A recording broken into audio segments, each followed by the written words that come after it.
It's the Unhappy Hour. Broadcasting to you live from the Milky Way Galaxy, the solar system, planet Earth. Yes, that's if you're listening in outer space and you want to come visit us. North America, California, America, Los Angeles, to be specific. Man, am I all over the place there. Whatever. If you're out there in the Pleiades star cluster, just wanted to let you know we're broadcasting from Los Angeles, and this is the world's only and longest running and most critically acclaimed Cleveland-centric, Los Angeles-based sports show that I currently happen to be aware of. My name's Brian Engelman, and this is the Unhappy Hour here on the TNAM radio network here at thenewamericanmedia.com. Howdy, hi, what up, y'all? I called Cavaliers by 13 tonight. Yes, I'm on record saying Cavaliers were going to win by 13. And I said, if we win Game 1, we're going to sweep the Atlanta Hawks. That was my prediction. And you know what? What do they say? Opinions are like buttholes?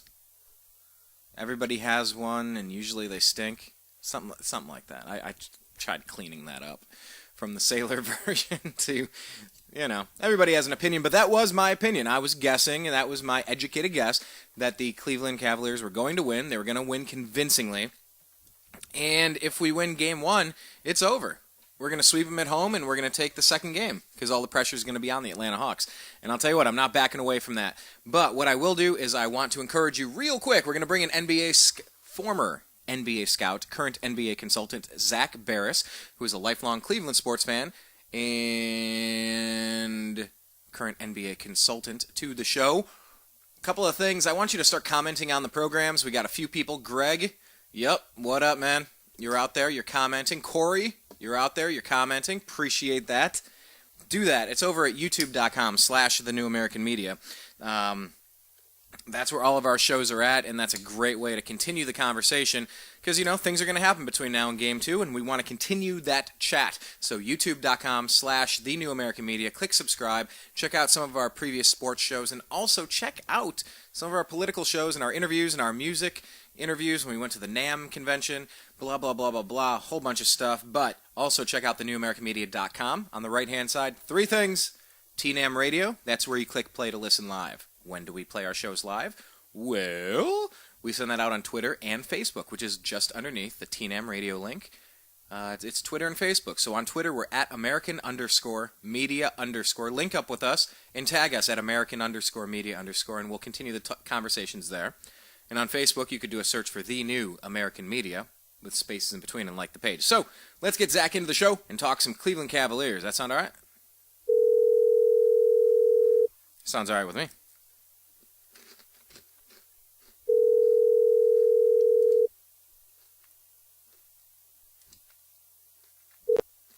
Hey, Brian, how you doing? I'm living the dream, Zach. How are you doing? Great. Now, I saw somewhere online where you had mentioned that you were able to buy tickets to the Cavs-Hawks game. That was for Game 2? Am I correct? Yeah. So Justin, my business partner, is out in Atlanta right now. Oh, okay. The one you've met before. So, right. Big guy. Yeah. So he.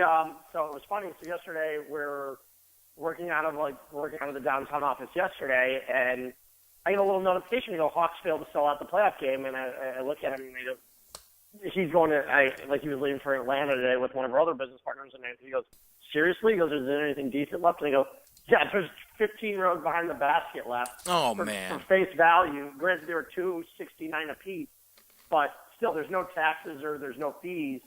So, it's not bad at all. When you buy something through Flash Sheet for $2.69, you're paying 23% on top of that.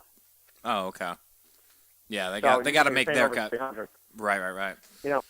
So it wasn't a bad deal. Obviously, the Cavaliers got the win tonight. Not at one point was I even worried. You look at the first quarter of that game, and the Hawks shot 70% compared to the Cavaliers 30-something%. And you go, okay, the Hawks can't keep this up all night. It's not going to happen. So no worry there. You're down by 6 points, but you're just not worried.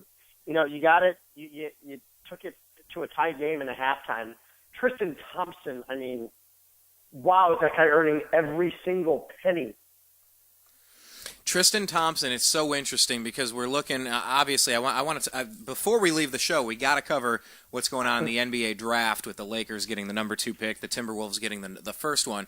But there's obviously, with the Timberwolves, a lot of Kevin Love talk. With the Cleveland Cavaliers traded our number 1 pick, Andrew Wiggins, over there so that we could get Kevin Love, and now everybody's saying, oh, he's a free agent, he could sign with the Lakers next year. Now you got Kobe, you got Julius Randle, and you got the number 2 overall pick, and that suddenly looks a lot more appealing than it did. Not as glamorous as it sounds. Julius Randle and Kevin Love play the same position. Well, okay, fair enough, but my point being, because we'll get to the draft in a second, I wasn't necessarily connecting those two. What I was saying is there a possibility, Zach, that I don't want to say that Kevin Love going down was a blessing in disguise, but let me rephrase that because that's not what I mean. Tristan Thompson would not be getting this many minutes if Kevin Love was on the floor. Am I correct? No, not at all. And now that Tristan's getting him, of last series, Tristan played very well. He played very well. He was a machine on the offensive glass. But, like you said, it created an opportunity for Tristan to shine on a national stage.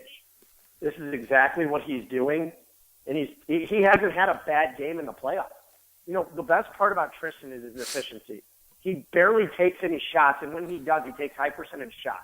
That's the best part about Tristan. Wasn't Rodman similar? Wasn't Rodman similar, especially when Very similar, especially earlier in his career, before Rodman got to the point when he was at the Bulls. Rodman, you knew, was not going to put up more than 2 points in a game. I don't ever recall watching Rodman put up double digits in points ever. With the Chicago Bulls. Earlier in his career with the Pistons, he used to score. It wasn't a big time score, but he could score. Very reminiscent of Tristan Thompson. And just efficient. I was watching like some sort of ESPN classic something or other about Chuck Daly and the Bad Boys and Lame Beer and Rodman. Just watching him on the boards, it really, really, really reminds me of Tristan Thompson. And if Kevin Love was in there, we're not getting that kind of production out of that. But also the offense is going to be spaced better. But the thing is, too, does JR have the opportunity to take 11 threes tonight? It's the case. It's all about the spreading the offense. Yeah, there's going to be some games where if the Cavaliers didn't have Love, they're not going to win those games like they didn't. They lost 2 in the Chicago series. Would the Cavaliers have won that series in 4 against Chicago with Love? Maybe. Would they have won it in 7? Maybe. Would they have lost it? Probably not. I picked it in 5. I picked it in 5 with the Bulls. I was off by a game. And I picked this one. I said earlier, Zach, I said 5 or 6 in the last one. I picked the Cavaliers in 5 in this one. And I said maybe 6, but I see it going 5. And if the Cavaliers win Game 2, it's over in 4. Well, what I said earlier, everybody asked for their predictions, and I was saying in our. By the way, if you're a listener, and comment on Facebook and say, hey, I want to join the Unhappy Hour private sports group. We got about 200 people in there now, and it's fun. Indians, Cavs, Browns, and Buckeyes. And, of course, those weirdos that are Cavs fans, but they root for the Steelers for some reason. Clint. Or the weirdos like John who are Tigers fans, but, oh, no, Tigers and Wolverines fans, but they like the Cavs, so go figure. Anyway, send me a message. Yeah, well, of course. Well, I'm very happy about that. It's a far cry from 2007 when the Pistons were a big deal and we had to put the nail in their coffin. But, it's just interesting to think about. If Love is in, you're so right. J.R. Smith doesn't get that many shots. Tristan Thompson isn't getting those many minutes.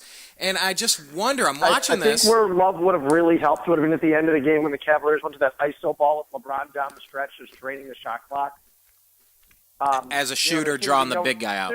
It seemed to be there was no rhythm on offense, and I think LeBron was just toying around. But like I said, the lead was still never in question with that game. You knew they were going to win it all along in the fourth quarter. When JR was draining shots like that, he had the pipe.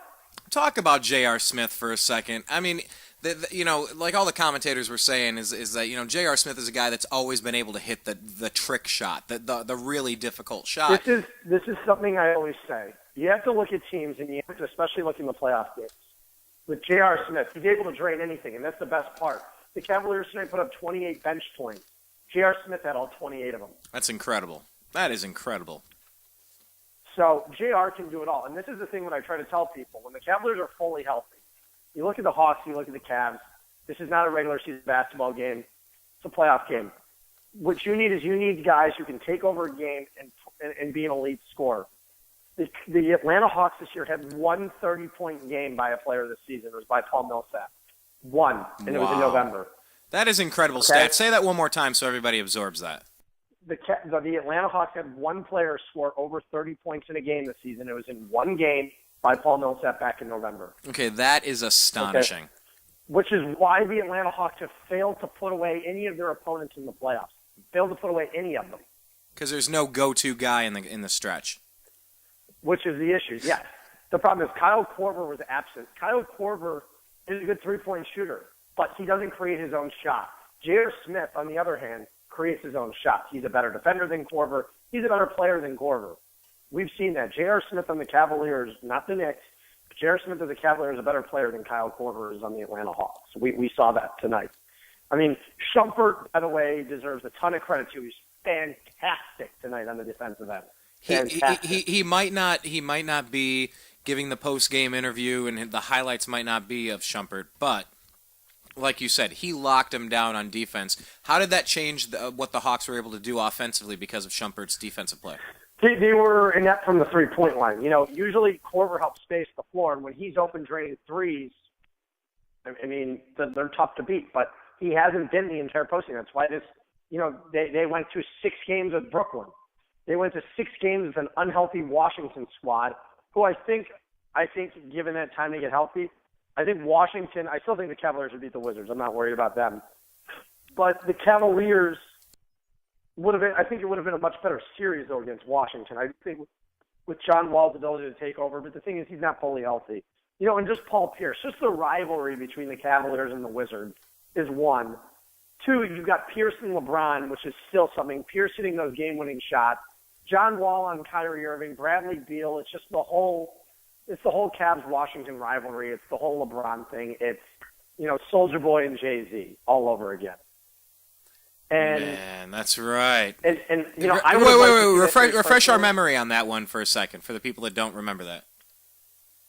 So it was Deshaun Stevenson had been, you know, trash talking with LeBron, and LeBron made a comment that he was Soulja Boy and LeBron was Jay-Z.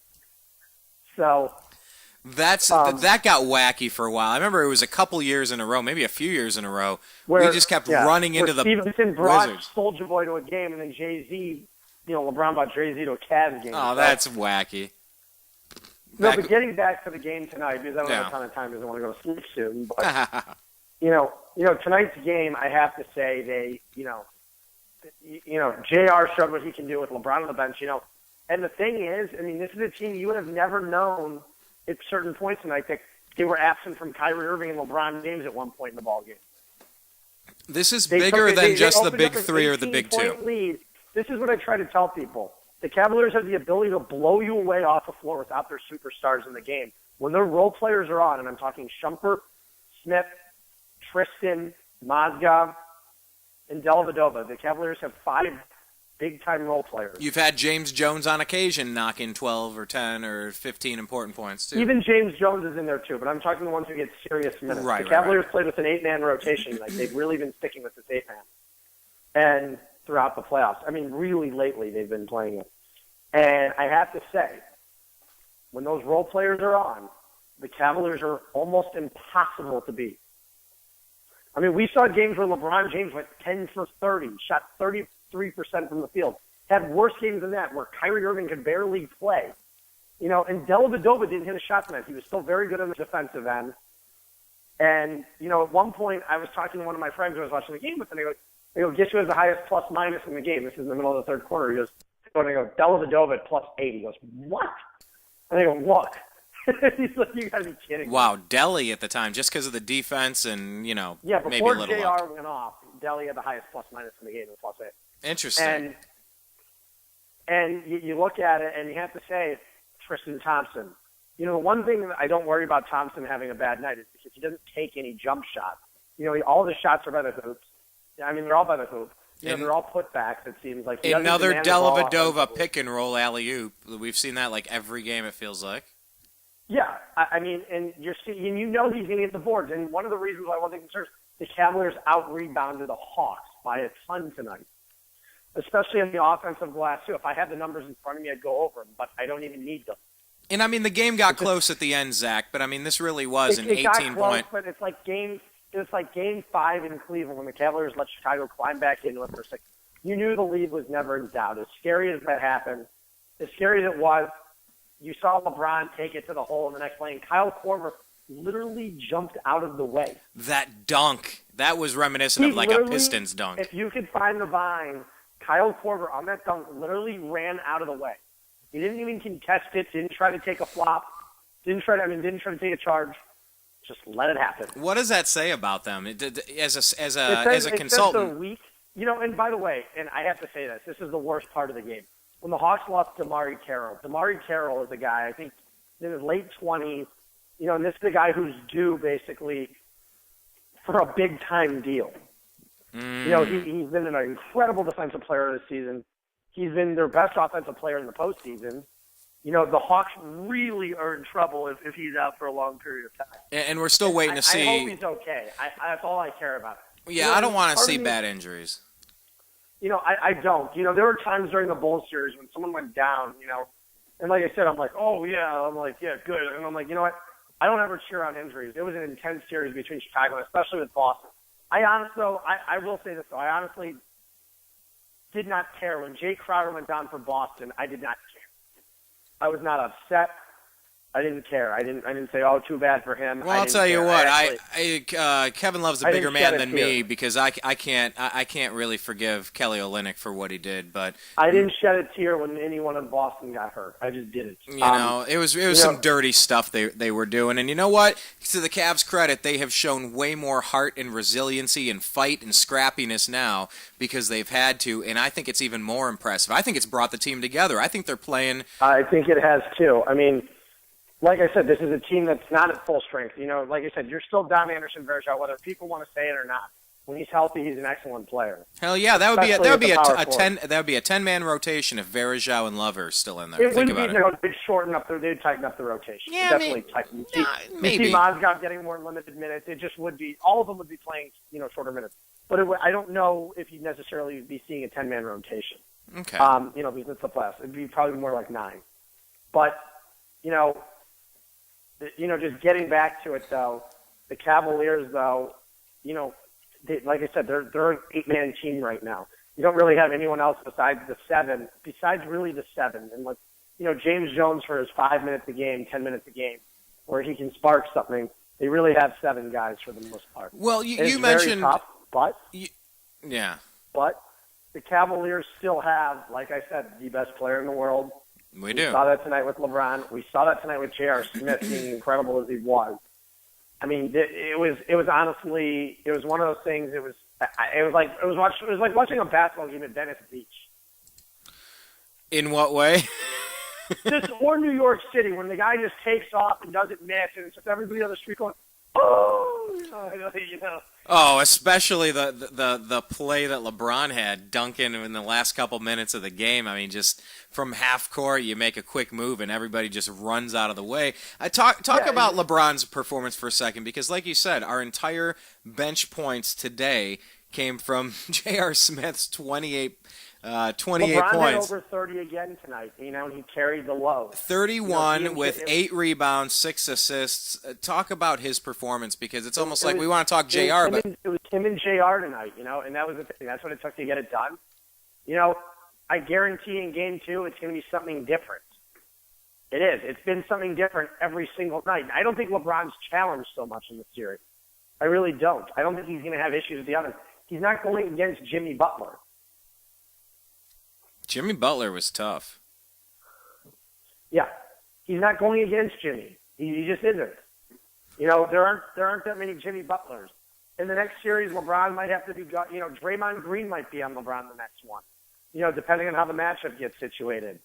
But in that case, Draymond Green's a top 3 defensive player in the league too. Right. So. Well, I wanted want to get ahead of ourselves. Yeah, and that's what I was going to say. Just lacks the scoring. I'm not saying Atlanta's going to sit there and be a cakewalk. They could come out their Game 2 and surprise us all. This is a team that still won 60 games. Let's not count them out just yet. They did. They did. But I, like I said, I called it. Do you think I'm crazy saying if the Cavs get Game 1, we're going to sweep? because all the pressure is going to be on Atlanta for Game 2, and they're not used to it. I don't think the Cavaliers have any pressure in Game 2. No, despite what happens in Game 2, they're still walking out of there with home court advantage in Game 2, despite what happens. Exactly. Right now, the Cavaliers have a minimum of 3 home games left. So do the Hawks. It's 3-3, but the Cavaliers are already up 1-0. So if the Cavaliers swipe Game 2, I think you'll see the series in 4 if they swipe Game 2. If not, like I said, I think it goes 5. Lord Almighty, wouldn't that be beautiful to give these guys a little bit of time to rest? Talk about Kyrie Irving a little bit, who had 5 days to rest.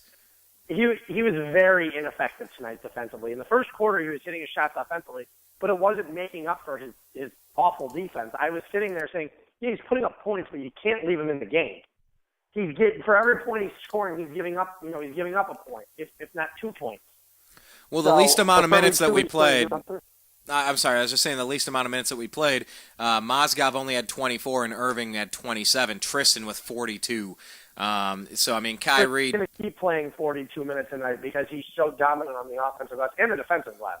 You know, he's blocking shots tonight. I mean, he's all over the place. Talk to me about Tristan for a second, because people are saying, like, okay, he turned down... Okay, go back and take... He turned down the $13 million a year. Tristan's going to command 15 from the Cavs, maybe more. What is? No, let's put it this way: Tristan Thompson will be a Cleveland Cavalier next year. They're going to give him whatever the hell he wants.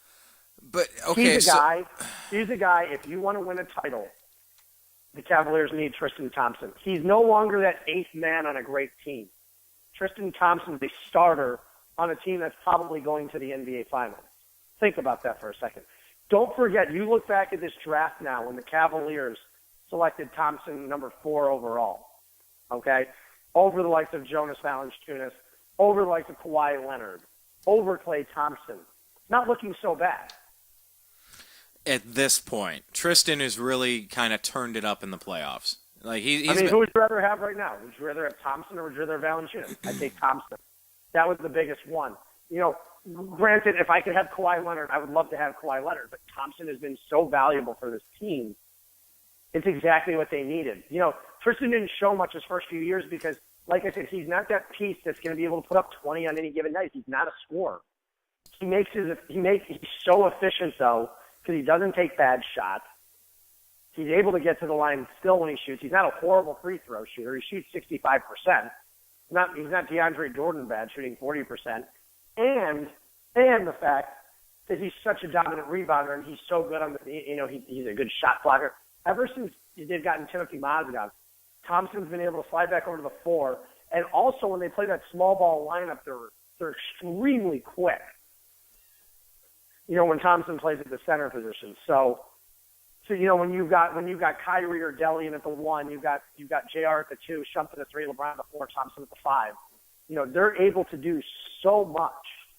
You know, their ability, they're so athletic, and that's where you're going to see that lineup, especially in the Golden State series. You're going to see that you're going to see that lineup for more minutes than any other lineup in the Golden State series, because Golden State plays small, and that's what it is. When your center's 6'9", and it's going to be. You know, Draymond Green's going to be up there. It's going to, you know, he's going to be going against Draymond some possessions. It's going to be fun if the Cavaliers can beat the Hawks, and you know, and Golden State can pull it out against Houston. What should happen, but I'm not saying what should happen. If that can happen, you're going to see an unbelievable NBA Finals. Well, I hope so, because, you know, I'm rooting for the Cavs to win the finals. I want to go through 2 things real quick. Just, you know, LeBron's solid stat line tonight, like I said, 31, 8 rebounds, 6 assists. It's a very pedestrian 31, but just talk about the significance of what LeBron does on the passes, on the rebounds, on the shots. I mean, you can't say enough good things about him, but he's so easy to overlook sometimes. Well, we want to talk exactly. JR, but at one point they're double teaming him tonight. You're sitting there going, why the hell do you double team LeBron? I mean, you've got 4 other guys on the court that can shoot. I mean, yeah. Mozgov was actually draining his 10 to 15 footers tonight. I saw they went to him like 2 or 3 out of the first 5 plays, something like that. And he did one good thing, and then he had a couple of miscues. But it looked like they were trying to get him involved early in this game. Mozgov. Exactly, they were. They were trying to get him involved early tonight, and they did. They were effective when doing it. Yeah. Yeah, he cleaned up the glass really well. I like that they were attacking with their big guy down in the middle. It was LeBron over on the wing and just waiting. Everybody spreads the floor. Mozgov cut. I saw that so many times in the first quarter. I hope to see some more of that. They need to practice it more, obviously, but I think that's a great way to exploit that team. Because Mozgov is athletic and he's really long. But then I guess let's do this. I don't think the key to beating Atlanta is letting Mozgov take jump shots. No. I didn't like the jump shots. I liked him cutting to the hoop and getting the feed from LeBron on the wing, while everybody else spread the floor. I liked that. But like I said, one time he made the shot, one time he kicked the ball out of bounds, and another time I think he flubbed it somehow. It didn't work, but I want him to keep going back to it because I think they're onto something there. Kind of like Dellavedova with all those tosses to Tristan. Something I sure hope Kyrie Irving can learn how to do with him because it's such great four-man action there. Just set the pick, make the spin, and toss it up, and it's a dunk, and those are just so back-breaking. I just wanted to, as my final question, and then I want to kind of talk about, just kind of your thoughts on the draft, and then if the Rockets have any chance, and what you're thinking Dwight Howard's availability is going to be. Let's talk about the Rockets first. Well, okay, we'll get to the Rockets. I'll tell you this hold on, before. Before we get to the Rockets, I would just to wrap this up on the Cavs. Would you clearly say then that J.R. Smith won the battle of the stupid haircuts over DeMarre Carroll? And who's the other guy? DeMarre Carroll was reminding me of someone all night. And then they're like, oh yeah, he looks like the guy from Star Trek. That was one of the most Is that a thing now? Because that's one of the most ridiculous haircuts I've ever seen. Is that a thing? He looks like the guy from Star Trek. You know what I'm talking about? The guy with the craters on his face. Wait, hold on. Schroeder or Carroll? Because Schroeder has DeMarre Carroll. He looks like the guy from Star Trek. I never watched Star Trek. I don't know. I didn't watch Star Trek either. Someone uploaded the picture, and I was like, yeah, he does. Oh, okay. Then, hey, dude, please tweet that to me at American_media_. I don't have the picture anymore. Let me see. You will find it in the next day or two. Share it on the Unhappy Hour sports page. I will find it. Okay. But yeah. Okay. I'm not saying anything bad about DeMarre Carroll. It's just the haircut was fun. No. His haircut's ridiculous. I tweeted that. I sent that out on Facebook. Like, you got to be kidding me. This is the dumbest haircut I've. And then I saw JR's and I go, all right, your haircut's dumb too, but yours has some style to it and it's dumb. His is just really dumb, like a bird's nest on top of the head. It was really weird. No, but I mean, we are wishing, hoping that knee injury isn't severe. Would you say that, because when I watched it in real time, it looked like LeBron smashed into him, causing that. On the replay, the replay was different. The replay didn't touch him. Okay, yeah, and I think that he gave him a hip check, but his knee had already buckled, and that's when he stopped. His knee had already buckled. He was already done. Okay, yeah, and I just want to make sure you saw that the same way I did, because I know LeBron's never been known as a dirty player in his entire career. It wasn't a dirty play to begin with. Exactly, but in full speed, it looked bad. He went bouncing off, and then he had to get damn near carried off the court. Yeah, I mean, we can't speculate on the injury, but obviously it doesn't look good. Do you think the Hawks are complete toast without Carroll in there? I mean, played 35 minutes. I think it's going to be very tough for them without DeMarre Carroll. He's their best defensive player, and he's their key to stopping LeBron. Do you really want Kyle Korver on LeBron? Or, another problem too is Kent Bazemore comes to the bench. They're already without Cephalosha. And why are they without Cephalosha? Because he got beaten with a nightstick by a cop. Because he was outside at a club at 3 a.m. or something, and it didn't go well. When keeping it real goes wrong. So, it happened. I mean, I don't want to say that happens, but injuries happen. Hey, overall, we've all been beaten by the cops outside of a club at 3 a.m. No, I'm not talking about that. I'm talking about DeMarre Carroll's injury tonight. I know. Injuries happen. They are a part of the game as much as they suck. We're without Kevin Love. I mean. Exactly, and they're without Verjao. And the Hawks are without their two best wing defenders. It happens. The Cavaliers are without two big pieces in their front court, and the Hawks are without their two best wing defenders. It is what it is. Well, we've seen LeBron James go down. We've seen LeBron James go down twice. Once really hard in the Bulls series, and then tonight it looked pretty bad. I don't know if he stepped on somebody on the sidelines. It was kind of tough to really tell. But I mean, can you say enough about LeBron James' resiliency? Even when he tweaks things and his health, when things start failing him, it's like the guy. I can't even say it because I don't have wood close to me to knock on. But I mean, his LeBron James' toughness has got to be at the top of the list out of all NBA players. Would you agree with that? Am I close there? Yeah, I would. Yeah, that's why it's always, every time I see LeBron get hurt, I'm like, I never believe he needs injury. And like I said, I never couldn't believe say. LeBron's going to be missing significant time because he's always played through the pain. And then that was why it was so weird earlier this year when he just took 2 weeks off. He's like, man, my I head think, like head ain't he's right. Burnt out. Yeah. Look, at that point in the season, the Cavaliers are sitting there 19-20. Did you see them in this position? That they'd be 9-2 through their first 11 games in the playoffs without Kevin Love playing? That changes it without Kevin Love. Take away Kevin Love, no. Did I expect them to come back and rebound and have a great year? Yes. But without Kevin Love, then you go, ooh. First 11, I mean, this isn't a team that's, beating crappy teams. It's not like they've sat there and they've beaten, it's not like they've gone out there and played the New York Knicks. It's, you beat a playoff team in Boston, a borderline playoff team in Boston, but still a playoff team. You beat the Bulls in 6, shorthanded, and so far you beat the Atlanta Hawks, who won 60 games on their home court. It's pretty impressive what they've done so far, and I think they've got more to come. I think they've got plenty left in the tank. I'm very, very impressed by what they've done right now. Very impressed. And by the coaching job. But I think the rotation, sometimes you question the rotations, and you're sitting there going, well, this is the right rotation. They're up by 18 now. Yeah, this team can win with LeBron and Kyrie on the bench. Could you imagine LeBron being on the bench on that 07 team? No. They fell apart literally every time. He was playing 48 minutes a night. I mean, we did have the best bench at 1 minute there, but, They had a good bench, but at the same time, it was the starting lineup that couldn't do it without LeBron. That was the problem. You had guys in the second unit that could score. Yeah, I have to walk that back a little bit. Yeah, I mean, we had Delonte West. No, in 2007, their bench sucked. I take that back. 2007, their bench completely sucked. It was the LeBron James show. What year was it? 2009. Okay. 2009 and 2010 and 2008. I mean, it was 2009 when they had that really good bench.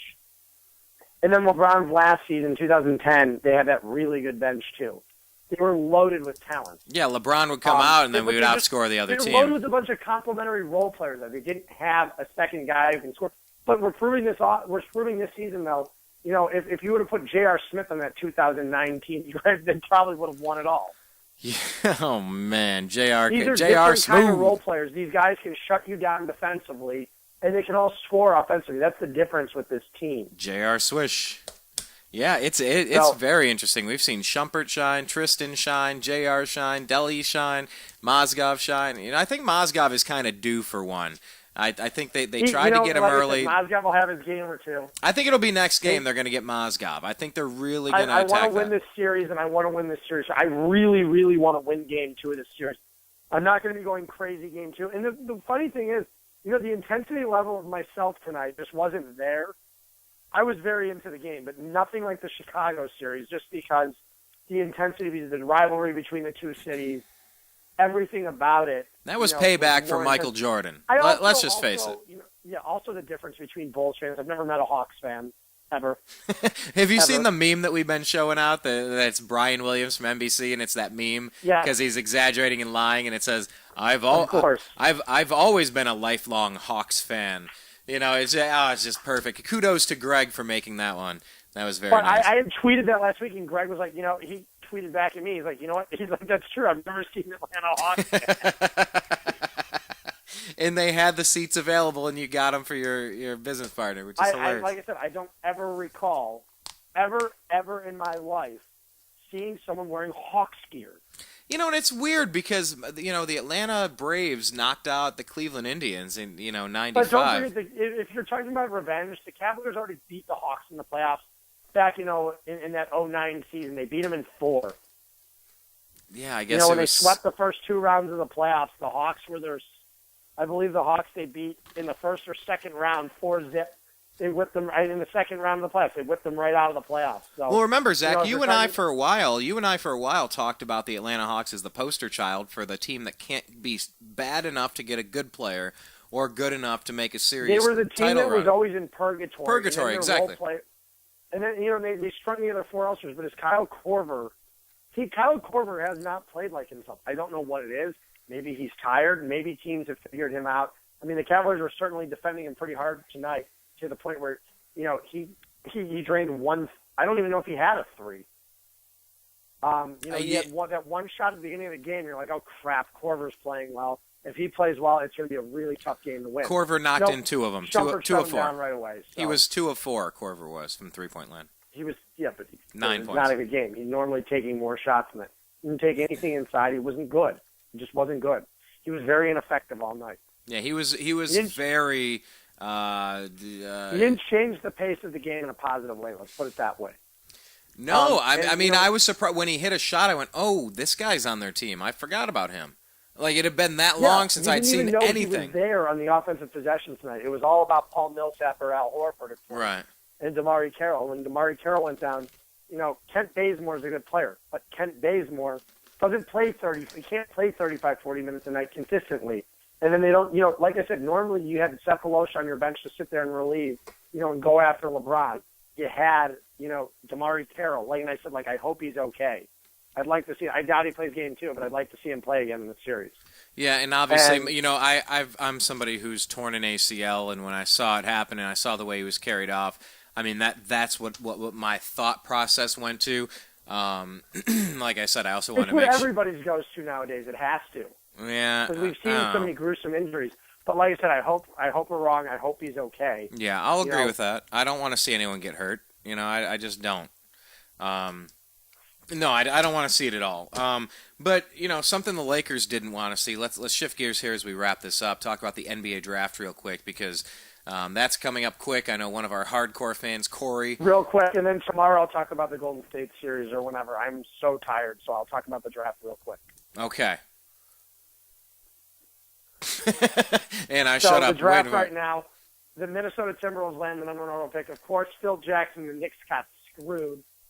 But there are 4 elite players in this draft. And no matter what, the Knicks still wind up with the 1 elite players of this draft. They just don't have their pick of one of the 4 elites. Who do you consider the 4? Make sure we have the 4th one correct. It's Karl-Anthony Towns, Jahlil Okafor, D'Angelo Russell, and Emmanuel Mudiay. Okay, so Emmanuel is right up there. What do you think of him? He's kind of the question mark for a lot of people. He's a very good player. He's bullish. I like him.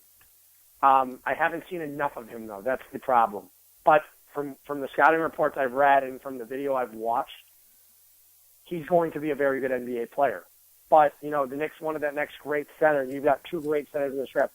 You have Karl-Anthony Towns, who's a more well-rounded center. Jahlil Okafor is going to be an offensive powerhouse in this league for years to come. And what do you make out of the kid from Ohio State? I love D'Angelo Russell. I think the Sixers are in perfect position. It's exactly who they wanted. Now they don't have to worry about getting rid of Noel or getting rid of Embiid. Pair D'Angelo Russell with them. It's exactly what Philly needed. They need a guy who can score in their backcourt. They need an elite passer. They got that in D'Angelo Russell, most likely. Well, I'll tell you what was interesting. I know last week we tried to get your interpretation of LA sports radio call-in guy, but listening to it in the past couple days, I'm hearing a lot of people saying that, especially today, that they think D'Angelo Russell is going to be the pick for the Lakers. They think it makes the most sense for him. I cannot see them passing on Jahlil Okafor too. I was surprised to hear all the talk. Great Lakers center. I love D'Angelo Russell, but if Kobe Bryant is on the team for more than a year, it's going to be awful.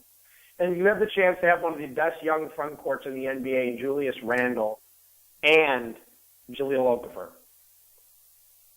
2 guys who can get the ball in the basket. You can find your point guard at one point. You can always sign Goran Dragic in free agency. Well, hey, like I said, I was surprised to hear it on LA sports radio today. But a lot of people were making the case. They were just saying, "Hey, D'Angelo Russell should go to the Lakers at number 2 for this reason, that reason." And what if we traded the number 2 overall pick and we got Kyrie Irving? Did you hear any of that? I didn't hear any of that. Of course, I did hear we'll get Kyrie Irving. I heard about obviously bringing Kevin Love because now Kevin Love is going to say, "Wow, got the number 2 overall pick. You're getting one of these guys. Why would Kevin Love say that? Kevin Love's on a team right now, okay, that's in the conference finals without him. If I'm Kevin Love and I'm going, I can play with a team that's probably going to be in the NBA finals without me. What can they do with me? I'm that good. I have added value. Only to a team that won 20 games a year with Byron freaking Scott as the head coach. And Kobe micromanaging. The entire league. Kobe Bryant, an aging Kobe Bryant, is going to sit there and jack up 30 shots a night, 35 shots a night. A rookie in Julius Randle and a rookie in Karl-Anthony Towns or Jahlil Okafor. Yeah, that's exactly where I want to go and play my ball with in my prime years. I would have been better off going back to Minnesota and playing with Wiggins and Karl-Anthony Towns there and Ricky Rubio. But you make a great point. How could Kevin Love legitimately look at that the way you just did? Kevin Love, if he's looking from a pure basketball standpoint and money, he's picking Cleveland. If he's going strictly for the market, go to LA and have fun. Yeah, I can't see him doing it. Everybody keeps talking about it, so I got to address it. I'm trying to give the justification. If anybody says that to you, that, they've got Kobe Bryant, they've got the number 2 overall pick, they've got Julius Randle. The Cavaliers have LeBron James. They've got Kyrie Irving. They've got an unbelievable basketball team that's sitting in the Eastern Conference Finals up 1-0 right now without Kevin Love. They are basically 6-2 this postseason without Kevin Love. Because I'm not counting him playing Game 4. He was out in the first 2 minutes. They are 6-2 without Kevin Love this postseason. It's a good point. You can't really count that without game because he was gone supposedly that one long. of the top 10 players in the NBA going into the season. They're without him, and they're 6-2. Okay? Kevin Love, from a pure basketball standpoint, from a strictly winning standpoint, if he cares about that, he will be in Cleveland next year. If he does not, I could see him in LA. But I think winning trumps everything, and I think the money does too. I completely agree with you. I can't argue otherwise. But it's something that people will talk about. If the Cavaliers would have gone down about. to Chicago, I think he could have re-examined his option. And made the case, LeBron's over the hill. But Kobe is over the hill. If Kevin Love goes through the Lakers, mark my words, they are still not a playoff team in the West. Mark my words on that. Okay, I'll mark your words on that, and maybe that's going to be best for the franchise moving forward. We'll get you going out of here. You're the Timberwolves. Who do you take? You can take Karl-Anthony Towns? I'm taking Karl-Anthony Towns. They need defensively, they are terrible. They need Karl-Anthony Towns. He's a more well-rounded player. I love Okafor, what he can do offensively, but you have a young guy in Wiggins that can score the hell out of the basketball. You don't need someone who's a scorer. What you need is Karl-Anthony Towns. So Lakers are going to go Okafor, you think? I think the Lakers will go Okafor. I think the Sixers will go D'Angelo Russell. Now, stuff will change. Don't get me wrong, but most likely it's not the top 4. Well, and there could be trades. I mean, I doubt it. Again.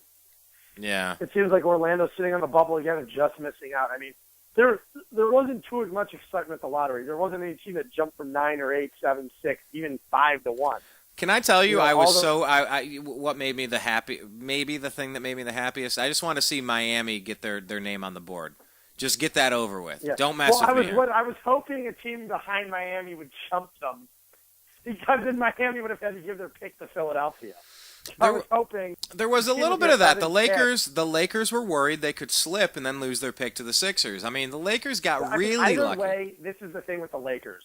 They will lose their pick next year. It's unprotected, and they're going to suck.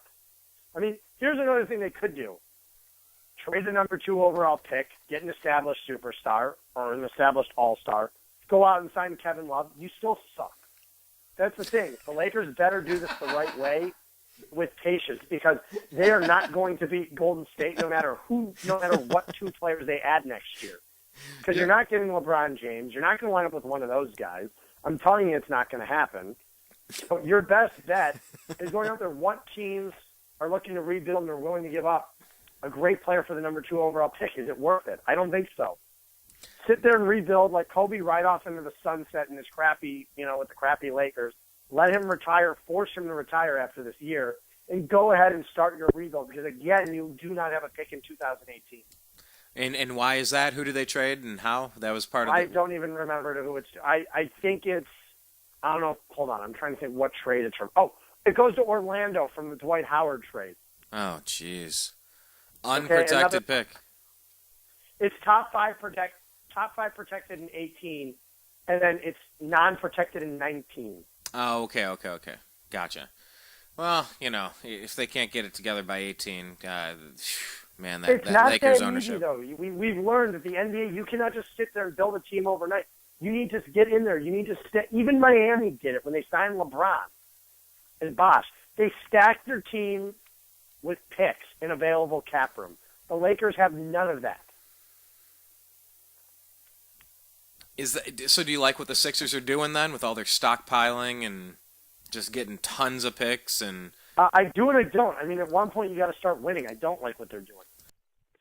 They're still so far from winning games. It's unbelievable. It's kind of weird. I mean, the Sixers have had a very good history. As I was thinking about, teams in their histories, their storied franchises. Obviously, not too much with the Timberwolves, but the Lakers and the Sixers and the Knicks. There's some history over there.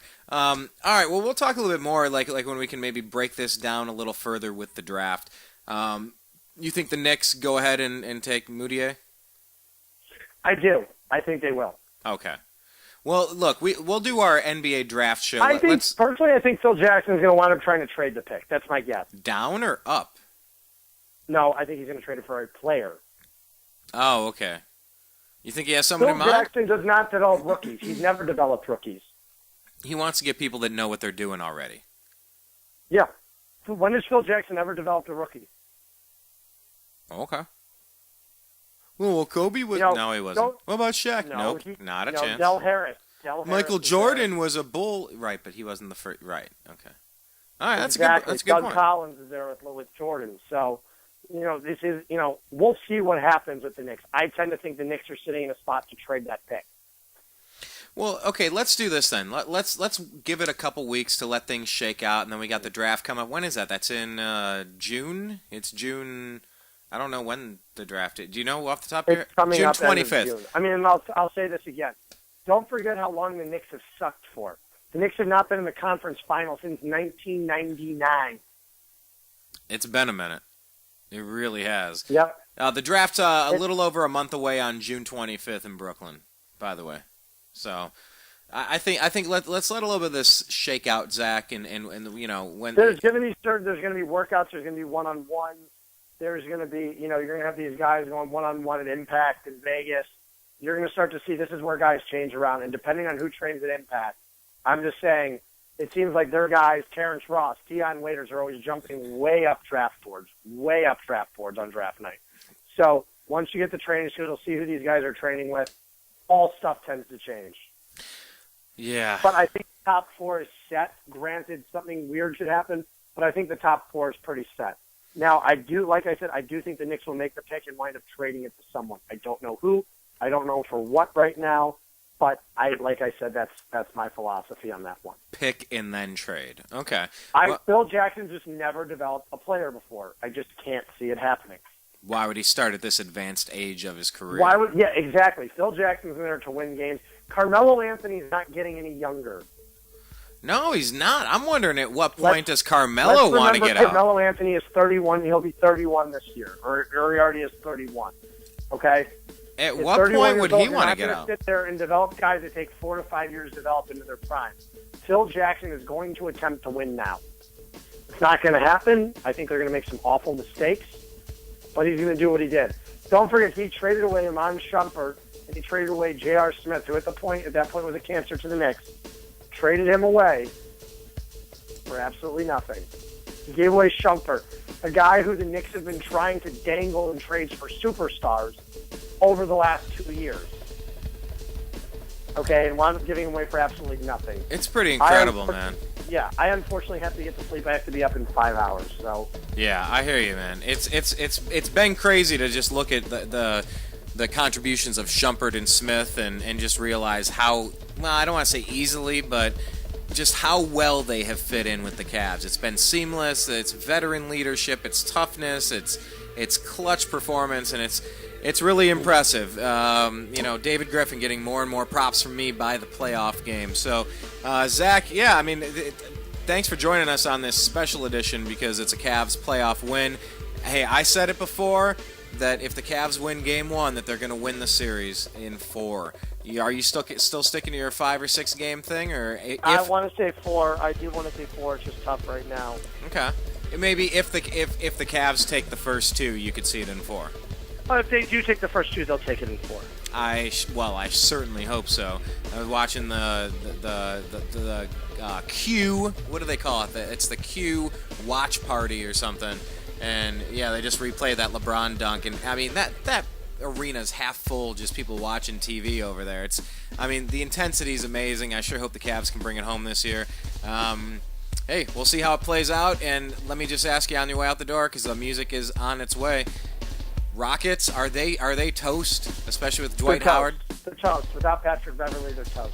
Patrick Beverly and Dwight Howard being banged up, they're gone. They're toast. You might see 2 sweeps in the finals. When's the last time that's happened? I don't remember. I have no clue. I couldn't even tell you. Well, hey, let's hope that's a problem we have to approach and get the research done so we can bring it up. American 1977. But anyway, hey, I'll let you get going, Zach. Thanks for your time. Brian. Get some sleep. We'll talk again soon. Follow Zach on Twitter, everybody. He's at Z Baris. That's ZBARIS. Whew. Yeah, late night show, but hey, I'll take it. You know why? Because that means my Cleveland Cavaliers are up 1-0 over the Atlanta Hawks. Tough injury, man. After watching Kevin Love go down, that's the last thing I want to root for. I don't want to see anybody get injured, but Carroll going down, that's probably going to be, we'll see. Kyrie Irving going down led to Matthew Dellavedova knocking in more than 20 points and leading the team in scoring. You never know. Kevin Love going down leads to Tristan Thompson and J.R. Smith getting more playing time. Who knows? Sometimes injuries actually make your team better, more resilient, and I think that's what we're seeing with the Cleveland Cavaliers. Lord almighty, I sure hope so, because I'm waiting for that first title in 36 years with the Indians, Cavs, and the Browns. So I'm Brian Engelman signing out for the Unhappy Hour. Follow us on Twitter at American_media_. Do the thing on Facebook, youtube.com/thenewamericanmedia and thenewamericanmedia.com. All right. I appreciate you. I love you. And I'm out. Peace. This is John B. Wells reminding you that not only is Brian Engelman a cool guy, and not only is the newamericanmedia.com a very cool platform, but here's a cool idea for you, too. Are you alone? Not really. Do you like dogs? Do you like cats? You do. Of course you do. Everybody does. One or the other, maybe even both. There are a lot of dogs and cats that are at shelters right now, and if somebody doesn't take them home, they're going to wind up euthanized. That's a nice way of saying they're going to be killed, because there's simply not enough room. I guarantee it, the best dogs and the best cats, the best pets, come from shelters. There's something about dogs and cats. They know. They know where they are. You walk through one of them, and certainly at least one is going to look at you and go, I wish you'd take me home. I'm in hell. Please take me out of here. It'll be the best thing that you ever did for your soul. You'll feel good about it. And not only that, but you have a friend for life. Doesn't matter if you got money, you don't have money. Well, it doesn't make any difference to a dog or cat. All they need is the sound of your voice and maybe even the stroke of your hand, and they're fine. Maybe a little food every once in a while. The sweetest sound that those pets ever hear is your voice. Think it over and adopt a cat or a dog from a local shelter today. I'm telling you, you'll be glad you did.